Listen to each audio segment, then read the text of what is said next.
how do modern city Japanese hang on to those old-fashioned village ways? The answer is everywhere you look.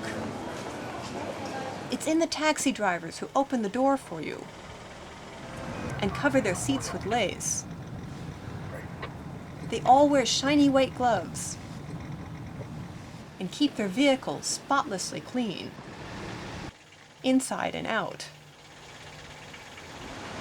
But even if you happen to drive your own car, tanking up on gas is a uniquely Japanese experience.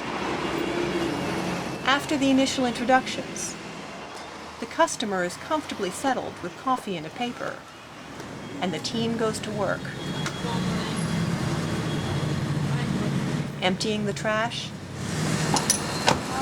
topping off the air, including the spare, cleaning carpets,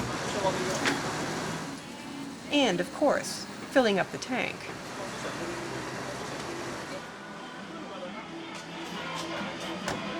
The service doesn't cost a cent.